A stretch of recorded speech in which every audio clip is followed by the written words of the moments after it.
Herkese salam. Bugün OTK Blok Fənləri üzrə sınav imtahanı keçirmişdir. Biologiya fənnindən 11-ci siniflər üzrə sualların izahlarını təqdim edirəm. İlk sualımızla başlayaq. Deməli, badımcan çiçəklilər fəsiləsinin nümayəndələrində əksəriyyəti külək yox, həşəratla çarpaz tozlanan və ya öz-özünə tozlananlardır. Bəzi nümayəndələrində küləklə tozlanma olsa da, bunların əksəriyyəti deməli, həşərat və ya öz-özünə tozlanandır. Gövdə və yarpaqlarında ifrazat toxumasına rast gəlinir. Bəli, bu doğru fikirdir. Bunların gövdə yarpaqlarında xüsusi spesifik qoxuya malik olan, deməli, xüsusi maddələr ifraz edən vəzli tükcüklər olur və əksəriyyətində də zəhərlidir. Bu alkaloidlər adlanan maddələr ifraz edirlər. Ona görə bu doğru fikirdir. Çiçəklərində bitki ləkələr, qayıcı xeyirbu paxlallara aid fikirdir. Əksər nümayəndələr ağac yox, ot şəkillidir. Çiçəyində struktur elementlərinin sayı. Burada diqqət edirik. Çiçək formulu K5, L5, Y5, D1-dir. Çiçəyin düstura nəzərən struktur elementlərinin cəmi 16-dır. Lakin çiçəklərdə saplaq və yataq da olduğuna görə struktur elementin sayını saplaqlı çiçəklər üçün təbii ki 18 burada götürə bilərik. 16 deyirsə yanlışdır. Cavabımız olur B variantı. İnsanda gözün köməkçi aparatının qüsurudur. Toyuq körlüğü reseptorların, köpcüklərin funksiyasının A vitamini çatışmazlığına nəzərən pozulması ilə yaranır. Köməkçi aparat deyil. Çəpgözlü gözü hərəkət etdirən enlə zolaqlı əzələlərin hərəkətində uyğunsuzluq nəticəsində yaranır və bu köməkçi aparatın qüsurudur, doğrudur. Daltonizm kolbacıqların irsi olaraq funksiyasının pozulması ilə yaranır. Yaxından görmə göz alması və ya billurun quruluşunda olan dəyişikliklə bağlıdır. Yəni, göz alması uzunsov ola bilər. Anadan gəlmə və ya billur anadan gəlmə. Daha doğrusu billur isə sonradan qazanılmış qabarıqlıq ola bilər. Yəni, billurun qabarıqlığı arta bilər. Yəni, bu da gözün köməkçi aparatına aiddir. Katarakt da billurun bulanmasıdır. Bu da gözün köməkçi aparatının deyil, gözün əsas hissələrinin qüsurlarına aiddir. Köməkçi aparata aid olan qüsur çəpgözlüyü olacaqdır. Sual 3. Bir hüceyrələr yarım aləminə aid deyil. Burada tripanosom, sarkomastiqaforlar tipi qamçılar sinifinin nümayəndəsidir, yəni bir hüceyrəlidir. Foraminiferlər, sarkomastiqaforlar tipi sarkodinlər sinifinin nümayəndəsidir. Leishmania, sarkomastiqaforlar tipi qamçılar sinifinin nümayəndəsidir. Foraminifer radiolar, bunlar hər ikisi sarkodindir, yəni sarkomastiqaforlar tipinə aiddir. Actinia isə bağırsaq boşluqlar tipinin, deməli, mərcan polipləri sinifinin tək yaşayan nümayəndələrinə aiddir. Sual 4. Kök böhrəsi. Biz bilirik ki, kök böhrəsi zoğdur və onlar kökün üzərində olan əlavə tumurcuqlardan inkişaf edirlər. Yəni, kök böhrələri zoğlardır və kök üzərində olan əlavə tumurcuqdan inkişaf edir. Sual 5. Eleven diaqramına uyğun bəndləri müəyyən edin. Suda və quruda yaşayan nümayəndələri var. Həm tısbağanın, həm də deməli, ilanın suda quruda yaşayan nümayəndələri ola bilər. Yəni, suda quruda yaşayan nümayəndələri vardır. Sonra çənələrində dişləri olmur, bu tısbağaya aid fikirdir. Göz qapaqları qovuşmuş, şəffaflaşmış saat şüşəsi şəklində olan ilandır. Çənələri elastik bağlara malik olan ilanlardır. Çanağa malik olan tısbağadır.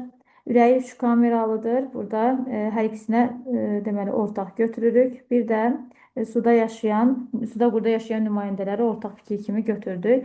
Birinci olacaq 3-4, ikinci olacaq 2-5, üçüncü fikrimiz isə deməli ortağımız 1-6 olacaqdır. Sual 6. İnsan skeletində ətrafların neçə sümük bilavasitə gövdə skeletinə birləşir? Ətrafların qurşaq skeletinin sümükləri gövdə sümükləri ilə birləşir. 2 ədəd körpücük döş sümüyü ilə, 2 ədəd çanaq sümükləri də oma fəqrələri ilə birləşmiş olur. Yəni, ümumilikdə ətrafların 4 sümüyü gövdə skeleti ilə birləşmiş olacaqdır. Davam edirik. Sual 7 ilə insan orqanizmində böyrək ləyənlərinin sayı 2-dir və sayı 2 olan digər bir strukturları axtarmalıyıq. Deməli, hər böyrəyimizdə bir böyrək arteriyası daxil olub, bir böyrək venası çıxdığı üçün bu strukturların sayı 2 olacaqdır. Böyrək piramidaların sayı hər böyrəkdə 2-dən daha çoxdur. Yəni, 6-7 ədədə bərabər olur hər böyrəkdə, ona görə yanlışdır. CD toplayıcı kanal bir böyrəyimizdə 250-yə yaxın deməli, CD toplayıcı kanal olur ki, burada 4000-ə yaxın nefronun axarı açılır. Ona görə bir böyrək üçün rəqəm bu qədərdir. Hər iki böyrək üçün daha çox olacaq təbii ki. CD axarları hər böyrəyimizdə 1 ədəd, iki böyrəyimizdə 2 ədəd olacaqdır. Qədərbənzər kapsulanın sayı isə qədərbənzər kapsul nefron hissəsidir. Hər böyrəyimizdə 1 milyon nefron var. Deməli, hər böyrəyimizdə 1 milyon qədərbənzər kapsula var deməkdir. Cavabımız olur 1, 2, 5 D variantı. Hansı məməllərin torpaq üzərində, ağacda, torpağın içərisində, həm də suda yaşayan, suda həyat tərzi keçirən nümayəndələri vardır. Burada gəmiriciləri götürəcəyik, çünki gəmiricilərdən Andatra, qunduz yarımçı həyat tərzi keçirir.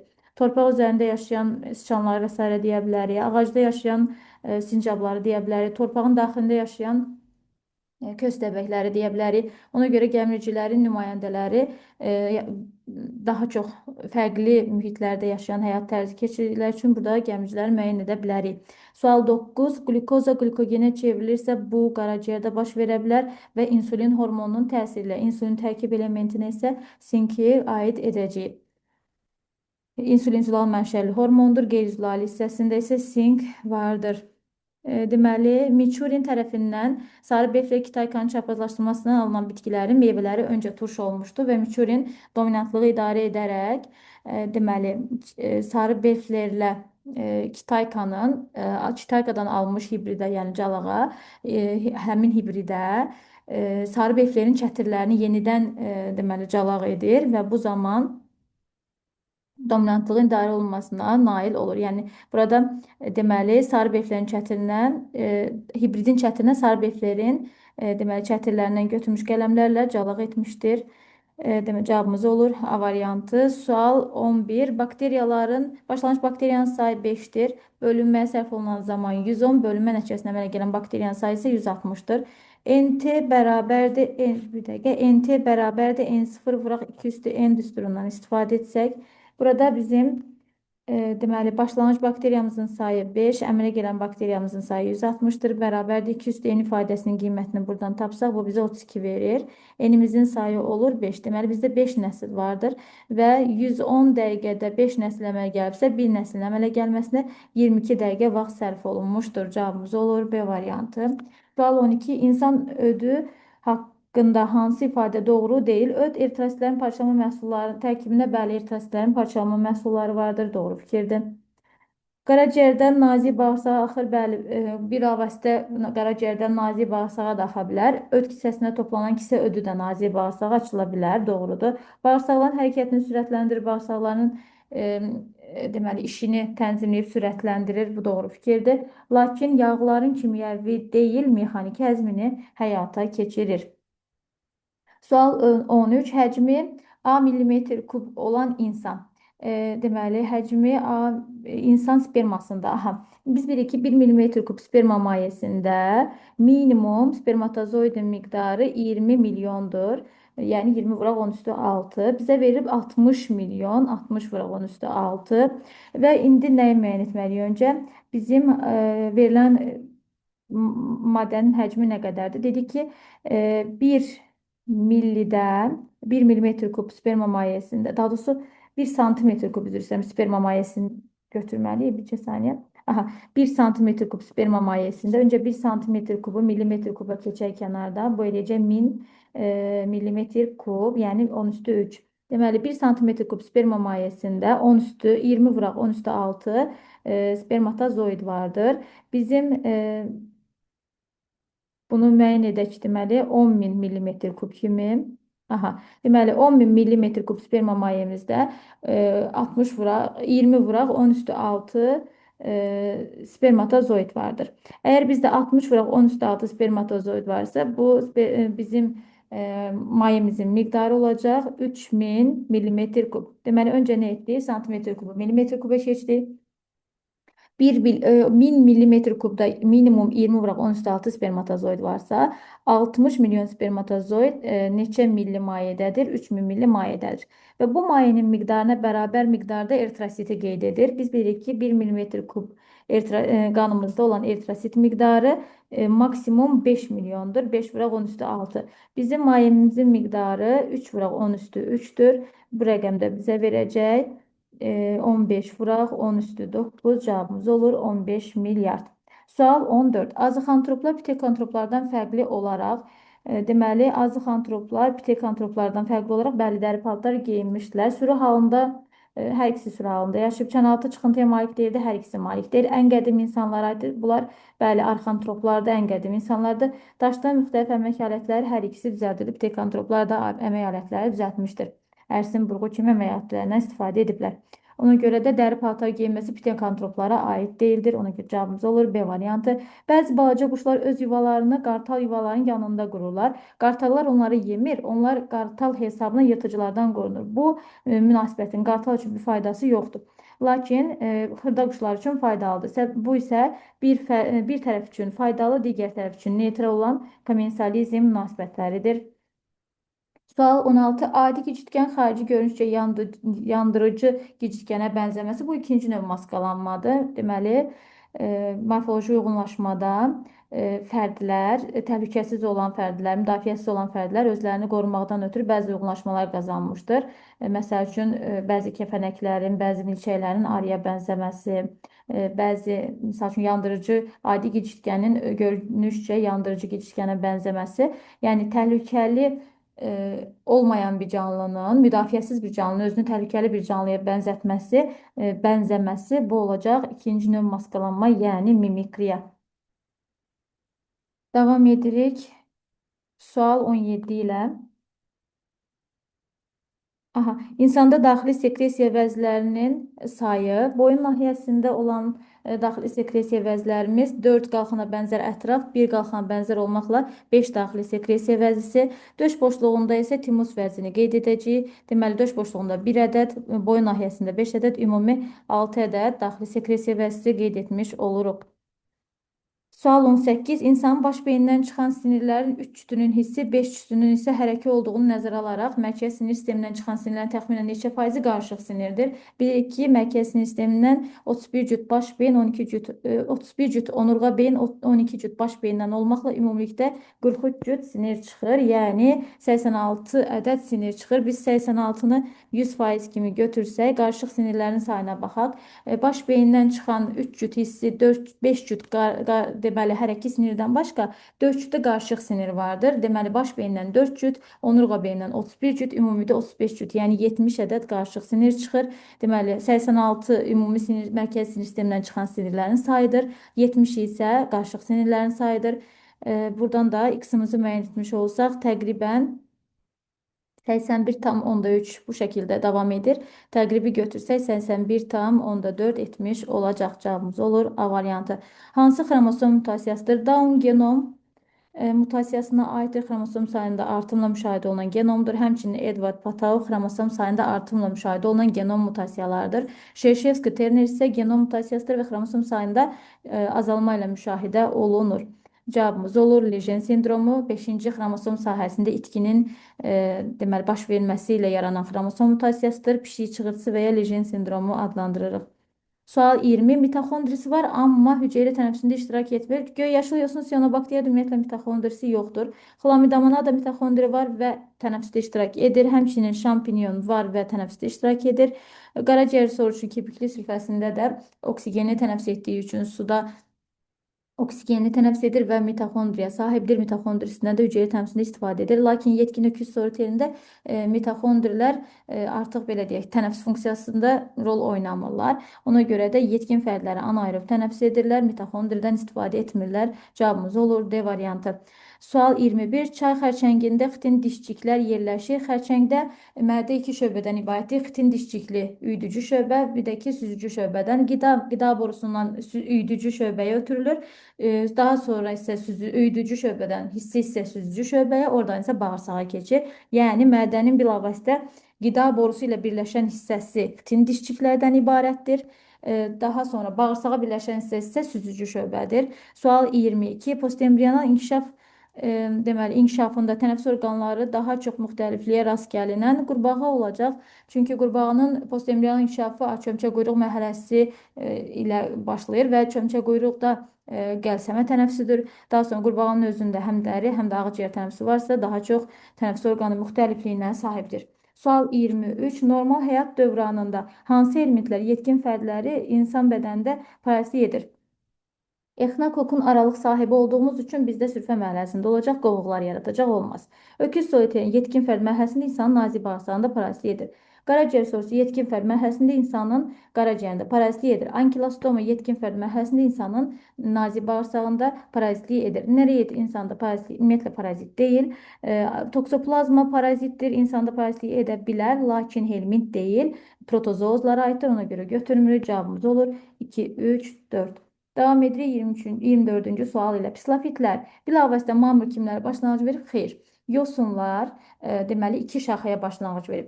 Pislofitlər və mamır kimlər. Yəni mamır kimlərlə pislofitlər eyni anda, yəni belə deyək də, yosunlardan bilavasitə başlanğıc götürüblər və mamır kimlər kör şaxədir, pislofitlər də qıcı kimlərə başlanğıc veribdir. Ona görə yanlış ifadədir. Ağızcıqlara malik olublar. 10-cu sinif dərsliyində bu qeyd vardır. Deməli, pislofitlərdə üzərində ağızcıqlara bənzər hissəciklərin olduğu qeyd olunur. Rizoidlərə malikdir. Həmçinin keçid formalarda 10-cu sinif dərsində bu haqda qeydimiz var. Mexaniki örtük ötürücü toxumalar ilk dəfə bunlarda yaranıb, ilk dəfə quruya çıxıblar. Quruya çıxan bitki qruplarının içərisində deyirik. Sporlu bitkilərlə toxumlu bitkilər deyil, yosunlarla sporlu bitkilər arasında keçid formadır. İlk su bitkiləri olub, xeyr, bunlar quruya çıxan ilk bitkilərdir. Paleozoikasın Ordovik dövründə quruya çıxmışdılar. Ona görə cavabımız olacaq 2, 3, 4. Davam edirik 25-ci sual ilə. Bizə toyuq verir. Toyuğun somatip hücrəsində xromosom yığımı 2-yə bərabər 76 üzərinə gəlsin, x, y-dir. Və reduksiyon bölünmə meyoz bölünmədir. Meyoza 5 hüceyrə daxil olduqda meyozun sonunda 20 hüceyrə yaranır. Əgər bu dişidirsə, təbii ki, yaranan hüceyrələrin 5-i qamət, 15-i isə yönəlici cisimcikdir. Kiçik olanlar, bu şəkildə qeyd etmiş olsaq, kiçik olanlar burada olacaq. Sonda yaranan yönəldici cisimlər. Yəni, yönəldici cisimciklər daha ölçücə, təbii ki, sarılıq maddəsi onlarda toplana bilmədiyi üçün, sarılıq əsasən qametin üzərinə yığıldığı üçün bunlar daha ölçücə kiçik olurlar. Deməli, soruşur bizdən yönəlici cisimciklərdəki autosom xromosom sayını. Təbii ki, yönəlici cisimcik haploiddir. Meyoz nəticəsində yaranan hüceyrədir və haploiddir. Yaranan hüceyrələri ya 38 üzərinə gəlsin X, ya da 38 üzərinə gəlsin Y xromosom yığımına malik olacaqdır və autosom xromosomun sayını soruşur. Bizim 15 yönəlici cisimciyimiz var. Hərəsində də 38 autosom xromosom olmuş olsa, bu cəm bizə verir. Deməli, hasilimiz olacaq 570. Davam edirik. Sual 26 ilə. Tozcuq borusu əmələ gəlmir. Söyüdün sarımtıl çiçəklər erkəkdir. Tozcuq borusu tozcuq dənəciyindəki vegetativ nüvənin hesabına cücərir və dişinin üzərində cücərir. Söyüdün sarımtıl çiçəklər erkəkdir. Burada əmələ gəlməz. Yaşlı çiçəklər dişidir, əmələ gələr. Günəbaxanın dirici şəkilli çiçəkləri K0, L5, Y0, D0 çiçək formuluna malikdir və burada erkəkci, dişici sıfırdır. Burada ümumiyyətlə mayalanma getməz, tozcu borusu yaranmaz, tozlanma getməz, mayalanma getməz, tozcu borusu yaranmaz. Yalançı çiçəklərində bəli əmələ gəlmir. Eşək qanqalının boru şəkilli çiçəkləri cinsiyyətli çiçəklərdir. K0, L5, Y5, D1 formuluna malikdir. Burada dişici üzərində tozcu borusu əmələ gələr. Qarğıdalının süpürgə çiçək qrupları erkəkdir və bu zaman yenə tozcu borusu yaranmaz. Dedik ki, dişinin üzərində yaranır. Zəncirotunun diriciləri əsl diricidir və formulu K0, L5, Y5, D1-dir. Burada dişici üzərində yenə tozcu borusu yaranacaqdır. Cavabımız olur. Əmələ gəlmir soruşursa 1, 3, 5 olaraq müəyyən edəcəyik cavabımızı. Sual 27. Uyğunluğu müəyyən edin. Əlverişli şəraitdə. Quş mamının protonemasında qametlər əmələ gəlməyəcək. Üzərində arxigoni olan quş mamırı, deməli, bizdən həm dişi, həm erkək qametlər olan, yalnız dişi qametlər olan və qametlər əmələ gəlməyən soruşur. Üzərində arxigoni olan quş mamırında yalnız dişi qametlər əmələ gəlmiş olacaq, çünki arxigoni dişi cinsi orqandır. Qatır quyruğunun yaşıl zoğunda qametlər əmələ gəlmir. Yaşıl zoğu yay zoğudur, fotosintez edir, ehtiyat qida maddələri yığır və burada qametlər əmələ gəlmir. Qatır quyruğunda qametlər protalında ola bilər. Ona görə də yaşıl zoğuda olmayacaq. Qametlər əmələ gəlmir. Üzərində antirid olan quş mamırında, antirid də erkək quş mamırıdır. Burada da yalnız erkək deməli qametlər olmalıdır. Burada erkək quş mamırı cavabını görmür. Yəni yalnız erkək qamet cavabını heç bir ifadədə nə 1, nə 2, nə 3-də görmədiyimiz üçün heç birinə götürə bilmirik. Ona görə qaldı bizdə bir də Y. Erkek qıcının protalı. Protalın altında həm dişi, həm də erkek cinsi orqan vardır. Erkek qıcının protalı iki cinslidir. Həm arxegoniya, həm anteridiyə sahibdir. Ona görə də hər iki qametə rast gəlinəcək. 1-ə Y, 2-yə B, 3-ə A, C olaraq cavabımızı müəyyən etmiş olarıq. Sual situasiyamıza keçək. Sual 28-ə baxacaq. Deməli, öncə bizə situasiya mətninə nəzər yetirsək, A orqanında qanda zərərli maddələrin zərərsizləşməsi, qlikozanın artın glikogenə çevrilməsi deyilirsə, A orqanı bizdə qaraciyərdir. B orqanında isə qanın hərəkət ardıcıllığını bizə verir. Arteriya, kaplyar arteriya, kaplyar vena, yəni gətirici arteriya, qədə bənzər kapsulanın kaplyarları, çıxarıcı arteriya, qıvrım kanalcıqların kaplyarları və böyrək venası. Demək ki, burada biz böyrəkdən danışacağıq. Deməli, ikinci orqanımız böyrək, birinci orqanımız isə olacaq qaraciyər. Davam edirik.